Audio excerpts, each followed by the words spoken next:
טוב, alors, ערב טוב, שהלימוד שלנו יהיה לחזרה בשלום של כל חיילי צבא הגנה לישראל העומדים על משמר ארצנו וערי אלוהינו, שיהיה לרפואת כל הפצועים, לחזרת כל השבויים ולמנוחת נפש כל הנרצחים בידי בני עוולה, השם ינקום את דמיהם. Bon, nous allons prendre le texte devant nous de la paracha de Lech Lecha, parce que nous avons déjà, dans la paracha précédente, le rappel très presque anodin de Avraham Avinu, qui est encore avec le nom de Avram. Et je rappelle ici l'avant-dernier verset, Vaikach terach et Avram beno, ואת לוט בן הרן בן בנו, ואת שרי כלתו אשת אברהם בנו.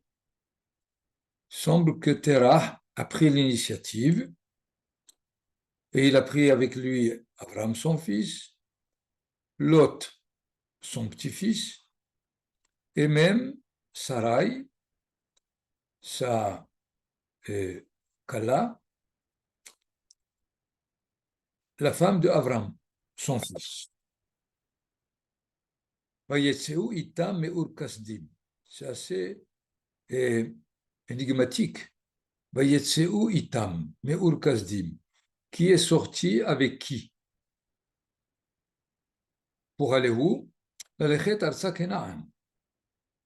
Pour arriver sur la terre de Kenaan, Vayavo ad Haran, Vayeshevu sham, mais en route de Ur-Kasdim jusqu'à la terre de Kenaan, ils ont fait une station à Haran. Et même ils se sont installés. C'est-à-dire que le projet de départ n'a pas réussi. Terah lui-même a pris l'initiative de décrocher de Ur-Kasdim, de la Chaldée, pour aller, comme il est écrit, à Sakenaan, mais ça n'a pas marché. Rashi nous invite à comprendre le Vayetseu itam. Et ils sont sortis avec eux. Qui est sorti avec qui? Et Rashi nous dit, Terah et Avram sont sortis avec Lot et Sarai. C'est-à-dire que Lot et Sarai ont accompagné. Ils n'étaient pas ceux qui ont pris l'initiative, mais Davka, Terah et Avram ont pris l'initiative. Et pourtant, ils ne sont pas arrivés à destination. Qu'est-ce qu'on peut comprendre? Est-ce que Terah et Avram ont décidé de se sauver en essayant d'atteindre Eretz Kenaan, et finalement, ils ont changé d'avis. Et donc, ils voulaient être des immigrants, mais ils sont restés en cours de route. Et finalement, le dernier verset,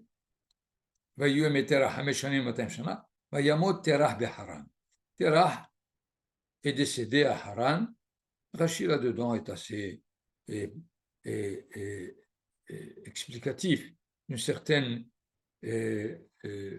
question. Ce n'est pas notre sujet, mais finalement, il semble que Avram aussi n'est pas parti. Ce n'est que dans la paracha, notre paracha,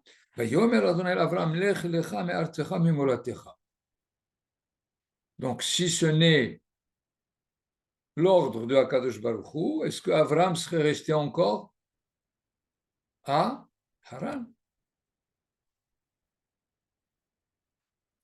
Il me semble qu'il y a là, cette année, j'essaie de découvrir un élément de ce passage-là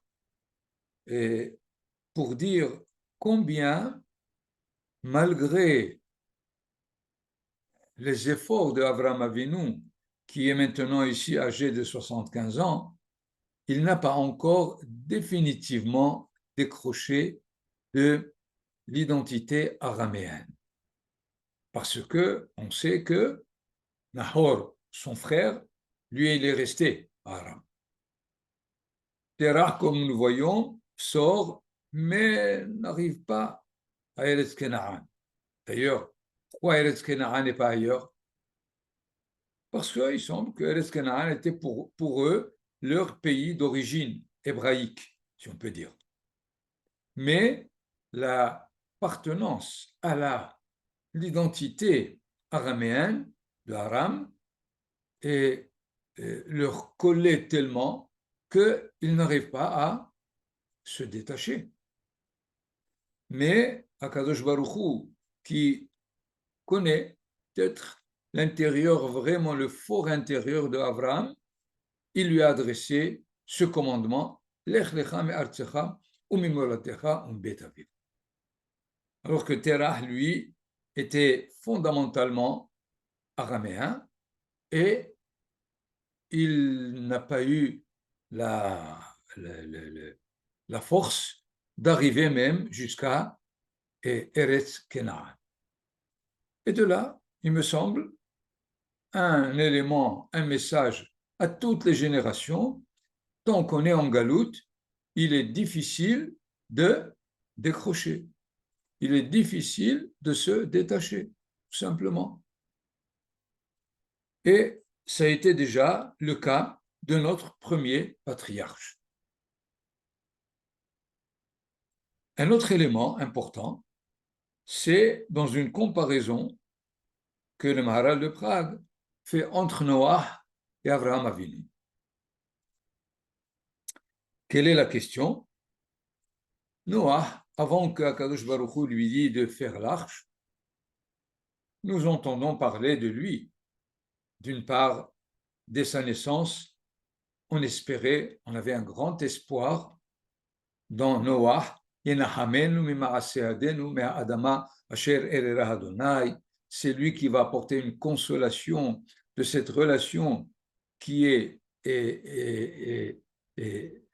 négative entre l'homme et la terre.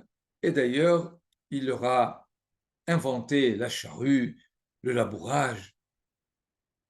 Ensuite, il est dit, Noah a trouvé grâce aux yeux de Hachem. Plus encore, elle est Toledot Noah. Noah ish tzadik tamim haya bedorotav. Il est tzadik, il est intègre dans la génération et Vayom el Elohim el Noah. Et alors, Dieu s'est adressé à Noah. Mais Abraham, on ne sait pas qui il est. On sait simplement qu'il est le fils de Terah, le frère de Nahor, de Haran, et Akadosh Baruch Hu s'adresse à lui. Mais quel est ce bonhomme, si on peut dire? C'est assez étonnant. Et là, Manitou, Zechel Sadik Livracha, sur une remarque du Maharal dit, dans les types de personnes de la Torah, il y a deux types de personnes. Il y a ceux qui ont le mérite d'être et ceux qui ont le mérite d'acte. C'est-à-dire, il y a ceux qui, par leur façon de se conduire, sont des justes, des hommes intègres, etc. On dira la même chose de Job, une liste énorme de titres. Et il y a ceux qui sont des hommes qui ont le mérite d'être ce qu'ils doivent être. C'est-à-dire, ce n'est pas une conduite, mais c'est une façon d'être. Ce n'est pas des actes qui me donnent le mérite, mais le fait de coller avec une identité qui m'est propre. Ceci est assez important, même au niveau halachique, puisque comment le Ben Israël est défini, il n'est pas défini par ses actes, puisque vous connaissez la formule Afal pi shehata Israël hu. Même s'il a fauté, il est encore Israël. Il a fauté, donc ses actes sont en défaut par rapport à la Torah. Malgré cela, il est Israël. Qu'est-ce que ça veut dire? Il est dans l'être d'Israël. Dans ce sens, il faut bien comprendre, et d'ailleurs, le Rav Kook a fait une remarque très importante en essayant de comparer les sionistes non religieux avec leurs défauts par rapport à des Réchaïm du temps du deuxième temple, du premier temple, qui étaient aussi non religieux, puisqu'ils étaient idolâtres. Ils avaient un sac de fautes sur eux, mais le Rav Kook nous fait une distinction. Les Réchaïm du premier temple et du deuxième temple n'étaient pas religieux, mais ils n'étaient pas non plus moraux.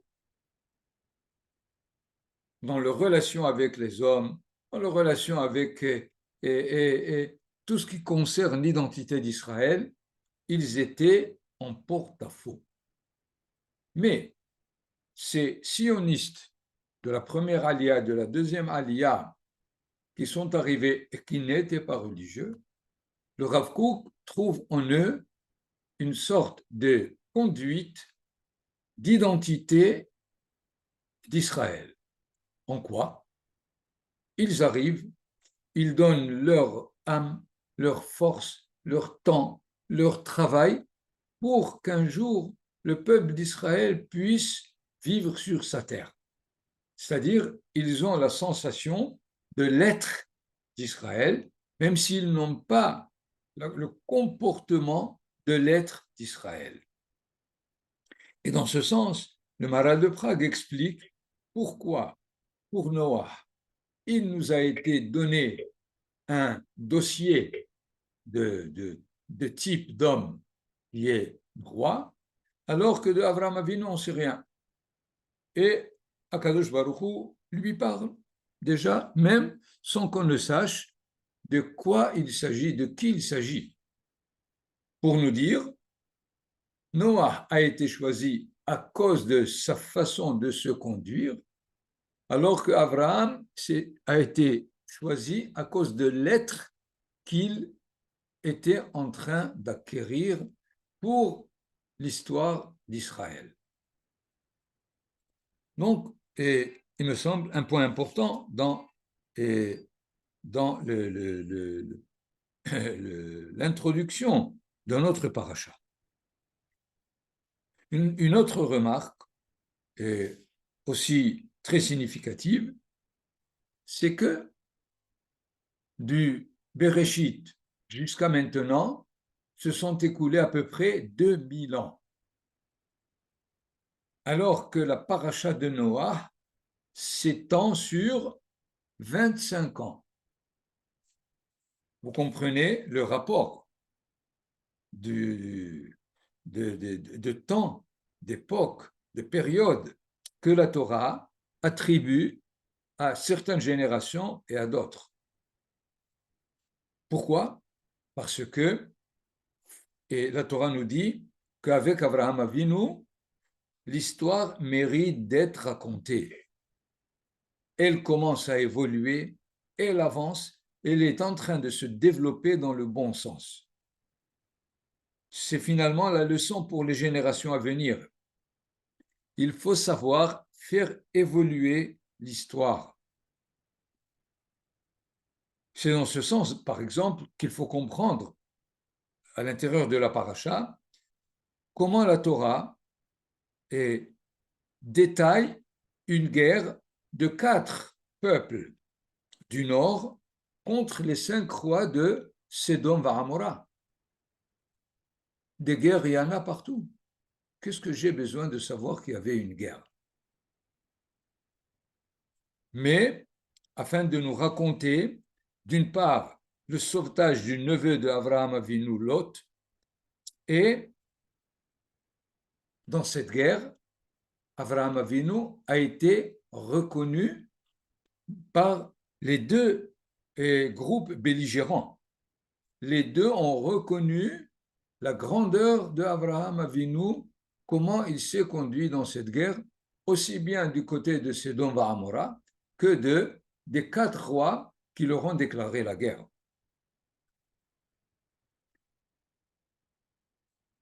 À la limite, pour renforcer cette idée importante, c'est que nous savons que 38 ans dans les 40 ans du désert sont une sorte de blackout.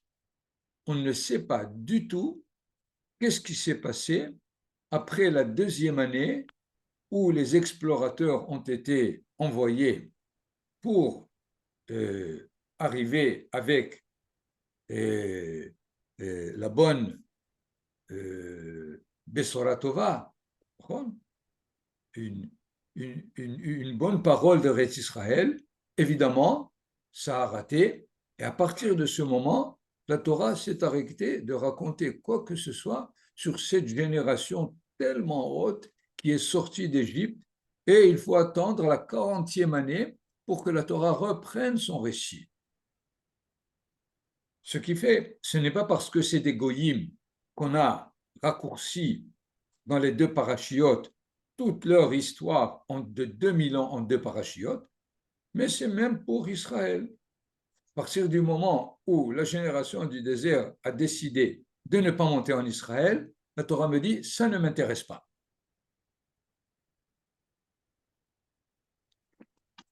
Je suis sûr qu'ils n'ont pas chômé. Moshe Rabbeinu a passé chaque jour à étudier avec eux, à leur expliquer la Torah, à faire des drachot, etc. Et pourtant, ce qui fait, j'ouvre une question à laquelle je n'ai pas de réponse du tout. 2000 ans d'exil, question, ont-ils fait évoluer l'histoire d'Israël ou de l'humanité? Il faut savoir répondre positivement ou négativement à cette question. Sinon, on ne retient rien de la Torah, même au niveau des mitzvot que l'on réalise. Ce qui fait, la Torah ici dit à Avraham Avinu, Lech lecha. Mais Artsecha, a priori, on aurait pu imaginer plutôt, Tse me Artsecha, sors de ta terre, de ta ville natale. Qu'est-ce que c'est Lech lecha? Il ne s'agit pas de sortir d'un exil pour venir trouver un asile ici. Il s'agit de sortir d'un exil pour se mettre en marche. Pour se mettre en marche, il faut définir un but, il faut définir des étapes, et alors on est vraiment sorti d'exil. Sinon, la question reste encore posée pour ceux qui sont là, pour ceux qui sont dans la diaspora.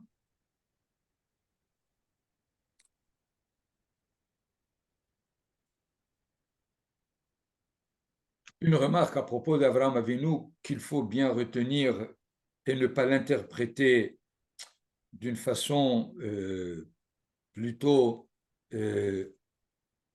négative, si on peut dire en quoi. Abraham Avinu, c'est finalement le voyageur de milliers de kilomètres.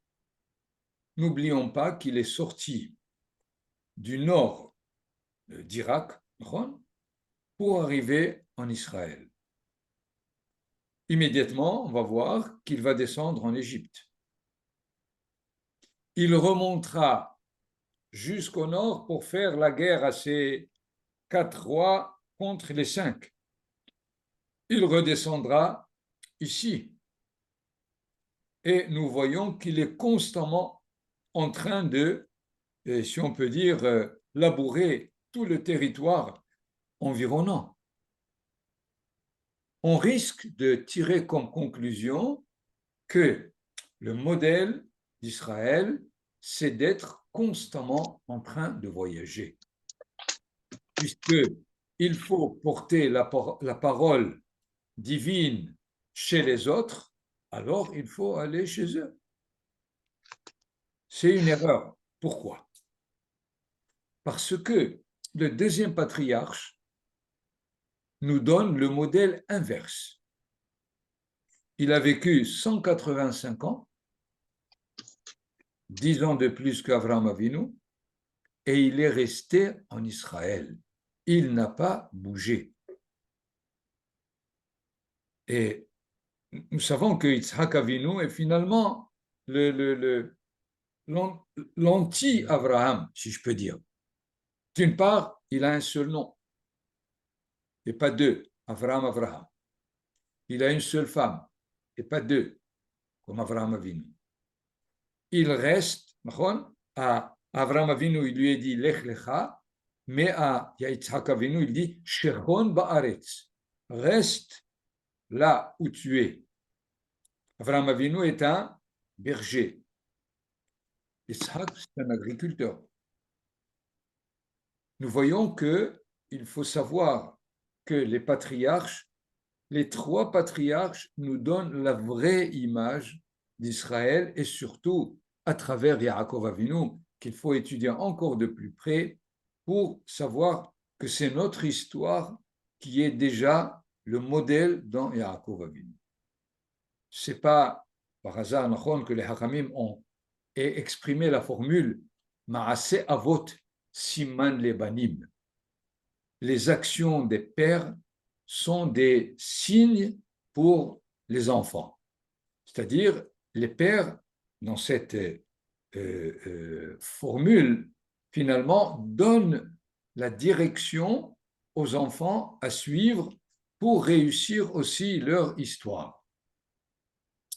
Et je me permets, si on peut dire, de donner un autre sens à Maaseh Avot Siman Lebanim, c'est-à-dire, si tu es quelqu'un d'actif, Maaseh, tu es Avot, tu es un père. Mais si tu cherches des signes, tu es encore un fils. Maaseh Avot, Aval Siman Zebanim. Et vous savez bien à quoi je fais allusion, pour ceux qui, constamment de notre temps, te disent quel est le signe que nous sommes dans les temps messianiques, alors qu'ils ne savent pas qu'on est dans les temps messianiques et qu'il faut agir comme si, pas en attendant le Messie, mais en réalisant les temps messianiques. Ce qui fait la formule nous donne finalement quel est ce qu'on appelle l'état de père et l'état de fils. Le père donne la direction comme modèle. Il agit comme modèle. Maaseh Avot. Et ceci, évidemment, est donné comme signal, comme signification, comme direction pour le fils. Si le fils continue à agir comme le père, il devient Av. Sinon, il reste simplement une génération de fils qui attend la génération qui deviendra père.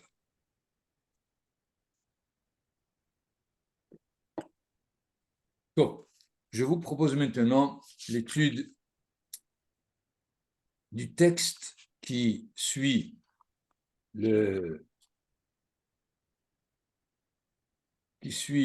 l'arrivée d'Abraham Avinu en terre de Canaan. Je vais vous donner le texte lui-même immédiat pour qu'on l'ait devant nous. Ça va, vous le voyez, Ken? ויהי רעב בארץ, וירד אברהם מצרימה לגור שם, כי כבד הרעב בארץ. Traduction. Or, il y eut une famine dans le pays. Abraham descendit en Égypte pour y séjourner, la famine étant excessive dans le pays. ויהי כאשר הקריב לבוא מצרימה, ויאמר אל שרי אשתו, הננה ידעתי כי אישה יפת מראה את. Or, quand il fut sur le point d'arriver en Égypte, il dit à Sarai, son épouse, certes, je sais que tu es une femme au gracieux visage, et il arrivera que lorsque les Égyptiens te verront, ils diront, c'est sa femme, ils me tueront et ils te conserveront la vie. Imrina Hotiat, dis, je te prie que tu es ma sœur, les Ma'ani Tavli Ba'avourer, et je serai heureux par toi, car j'aurai, je ne sais pas pourquoi il est dit car ici, car j'aurai grâce à toi la vie sauve. Avant de rentrer dans le petit détail de ce récit, qu'est-ce que c'est? Les Ma'ani Tavli Ba'avourer, qu'on traduit, et je serai heureux par toi.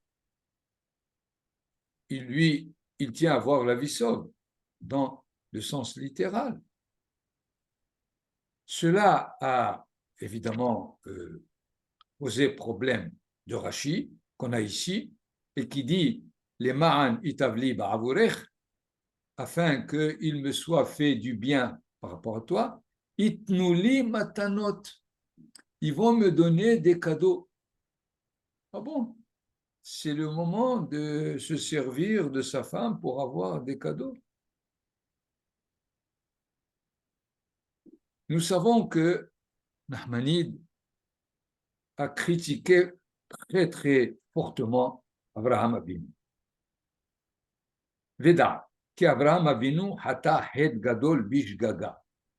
Il le fait avec précaution. Sache qu'Abraham Avinu a fauté une grande faute par inadvertance. Pourquoi?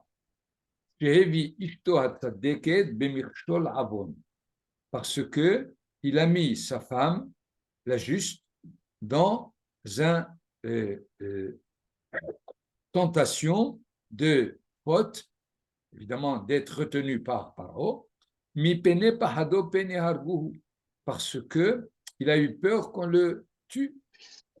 Et alors, pourquoi? Il aurait dû faire confiance à Kadosh Baruch Hu, qu'il puisse le sauver, lui, sa femme et tout ce qu'il a, alors qu'il est en terre de Canaan. C'est-à-dire, Ramban nous introduit ici l'histoire d'Abraham Avinu qui descend en Égypte comme étant une faute, une erreur. Il ajoute encore plus.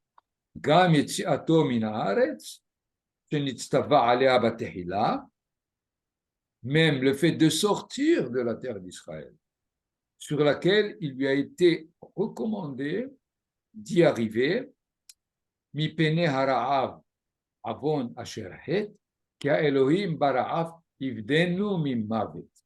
Parce qu'il est sorti à cause de la famine, et quelqu'un comme Abraham Avinu, qui s'appelle le croyant par définition, aurait dû savoir que Akadosh Baruch Hu va le sauver de la famine.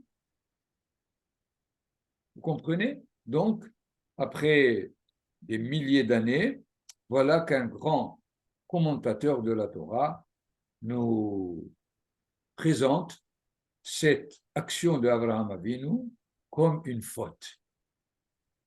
C'est assez étonnant. Pourquoi? Parce que il va refaire la même chose avec Avimelech. Mais comment? Quand tu as fait déjà une faute au niveau d'Abraham Avinu, on ne la refait pas. Deuxième fois. J'essaie de vous dire combien est-ce que le commentaire de Nahmanide est difficile à comprendre. Parce que c'est dans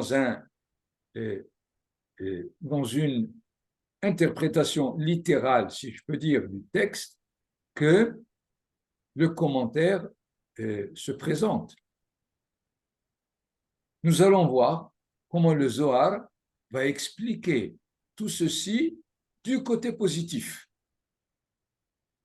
Et après avoir étudié le Zohar, on est obligé de se demander comment Nahmanide qui connaissait le Zohar, a présenté l'action de Abraham Avinu comme étant une erreur, comme étant une faute et dans ce commentaire. Essayons de prendre le texte du Zohar pas à pas pour essayer de comprendre comment le Zohar nous présente le récit d'Abraham qui descend en Égypte pour, comme exemple, comme modèle, de nous dire tous les récits de la Torah, si ils ne sont pas compris dans le secret du Zohar, sont difficiles à digérer. Vayered Abraham Mitzrayim lagour sham. Abraham est descendu en Égypte pour s'installer, pour évidemment, et Maïtama et Mitzrayim, pourquoi en Égypte? Comment? Quelle est cette question? Parce qu'il y avait la famine en terre de Canaan, et en Égypte, il apparaît qu'il n'y avait pas de famine. Donc, quelle est la question que pose le Zohar? C'est-à-dire, pourquoi il y avait de la famine dans le monde entier, sauf en Égypte? C'est un peu difficile à avaler. La réponse du Zohar nous donne une direction nouvelle. Et là, Begen de Shakil Legan Adonai. Parce que la terre d'Égypte était mentionnée comme le jardin divin. Dirtiv, c'est dit. C'est dit, Kegan Adonai, Ke'eretz Mitzrayim. Comme lorsqu'il s'agit de se séparer de Lot, et Lot va essayer de trouver où. Vous avez comme référence, chapitre 13, verset 10, Vaïsalot et Ainab, Lot a levé ses yeux, Vayaret Kol Kikarayade, il a vu tout la région du Jourdain, Kikulah Mashke, il est bien arrosé. Évidemment, Lifnei Shahet Adonai Sedom et Amora, avant que Sedom et Amora ne soient complètement rayés. Kegan Adonai, c'était comme le jardin de l'Éternel, Ke'eretz Mitzrayim, comme la terre d'Égypte. Comment est-ce que la terre d'Égypte s'appelle le jardin? Et là, le Zohar nous explique. Pourquoi Avraham Avinu est descendu d'Afka. Detaman Shakil Venahid Had Nahara Dehu Limina. Pourquoi? Parce que là-bas, l'un des fleuves qu'on a rencontré dans la paracha de Bereshit qui nous dit qu'il y avait un fleuve qui a jailli du jardin d'Éden, qui s'est divisé en 4 fleuves, Shema Ehad Pishon. Le premier s'appelait Pishon, prenez d'ailleurs Rashi, dit Pishon Zenilus, c'est le Nil. Évidemment, la Torah n'est pas en train de nous apprendre la géographie.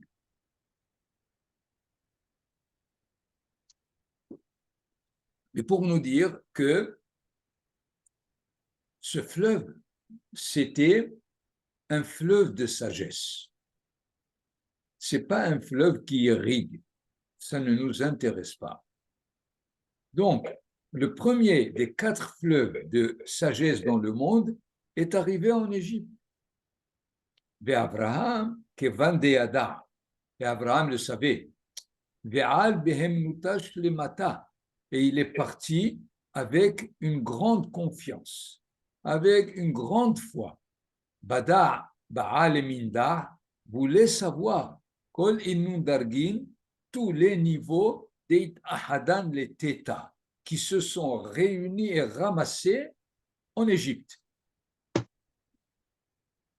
Ce qui fait, il ne s'agit pas ici de famine pour manger. Il s'agit d'une famine qui fait que l'humanité appelle à être nourrie dans la famine spirituelle qui l'habite. ou Mitzraïm Havanatil Mimina, et l'Égypte en a pris de cette sagesse du côté droit, ou Brenkar Nahat le Mitzraïm. C'est pour cela qu'il est descendu en Égypte. Vous comprenez la question. C'est-à-dire, en quoi l'Égypte, pour Abraham Avinu, est l'endroit premier auquel il faut arriver.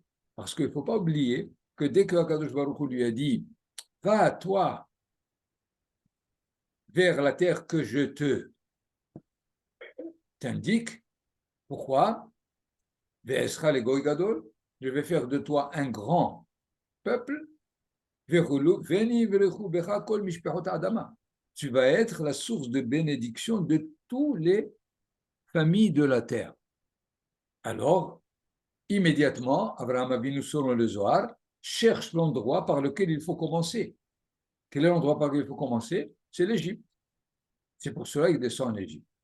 Vous comprenez la révolution du Zohar par rapport à ce qu'on a compris dans le pshat de la Torah. Le Zohar d'ailleurs continue et dit Veta hazeh kafna lo ishtekah be'ara et la kad mistalker hame mindina. Et la famine n'arrive sur terre que lorsque la miséricorde, la générosité quitte le monde qui ne se trouve que sous la vertu de la rigueur, la vertu du droit qui n'a aucune pitié de personne. C'est ça la famine, c'est pour cela que le Zohar nous invite à comprendre ce Vayhi Rahav Ba'aretz. À la limite, à mon avis, le Zohar nous donne le pshat. C'est ça ce qu'il faut comprendre, parce que il y a une question qu'on n'a pas posée. Abraham Avinu qui dit à Sarah, écoute, sois gentil, dis-leur que tu es ma sœur, pour qu'on ne voit pas la réaction de Sarah. Elle a dû lui dire, écoute, mais pourquoi est-ce que je dois me mettre en danger pour toi? Il n'y a pas de réaction. Qu'est-ce que ça veut dire? Qu'elle était d'accord avec lui. Ça veut dire être d'accord que nous sommes tous les deux en mission. Et donc, comment va-t-on réaliser cette mission? Alors, on trouve une sorte de stratège qui puisse nous donner le chemin. Et Imrina Hotiat, c'est-à-dire nous rentrons dans un pays où le problème de base, c'est l'inceste, c'est le fait de prendre femme de tout ce qu'ils veulent en essayant d'éliminer celui qui les gêne. Et donc, qui est-ce qui doit être ici l'acteur principal? C'est toi, c'est pas moi. Et nous voyons que Sarah arrive et rentrant chez le pharaon, elle lui fait tout le désastre qu'il faut, au point où il la laisse repartir et il donne à Abraham Avinu beaucoup de richesses. Il lui donne même ce qu'on ne le connaît pas dans le Pshat, il lui donne sa fille, Agar. C'est-à-dire qu'il y a eu là une réussite au niveau du dévoilement de la vertu du couple chez le pharaon. Revenons à Nahmanide. Nahmanide, pourquoi il juge et condamne Abraham Avinu? Il connaissait le Zohar, il n'y a aucun doute. Il faut savoir que Nahmanide et beaucoup de commentateurs tiennent compte de leur génération. La génération ne connaît pas le Zohar. L'homme du peuple ne sait même pas si le Zohar existe. Et Nahmanide a peur. Il a peur qu'en lisant ce texte, le juif du coin tire comme conclusion, si je suis en danger, je peux mettre ma femme comme bouclier du danger où je suis. Si je suis en danger en Israël, je quitte Eretz Israël pour pouvoir chercher solution ailleurs. Voilà que Abraham Avinu l'a fait. C'est le modèle. Alors, il est prêt à taxer Abraham Avinu d'une faute, de 2 fautes, pour que ceux qui lisent la Torah ne tirent pas comme leçon ce de quoi il a peur dans, dans l'interprétation que les gens peuvent avoir. Vous comprenez donc? Et il faut toujours lire les commentateurs avec beaucoup de précaution. Parce que devant l'interprétation de Nahmanide, finalement, il y a des Midrashim, il y a le Zohar qui dit autre chose. Et de là, la conclusion, c'est qu'ils sont obligés d'interpréter pour mettre en garde. D'ailleurs, beaucoup d'interprétations sur le rapport que Sarah, notre matriarche, a eu par rapport à sa servante Hagar est jugée négative, complètement. Nahmanide, le Radak, tout le monde. Comment ça se fait? C'est comme ça qu'on juge Sarah Imenu. De peur que ceux qui lisent la Torah à travers les traductions ou le sens littéral qu'ils croient vrai, en tirent comme leçon de se conduire de cette façon. Est-ce que vous comprenez donc la différence qu'il y a dans les différents commentateurs? Voilà, il y a évidemment plusieurs sujets, mais je vais m'arrêter ici pour vous donner la possibilité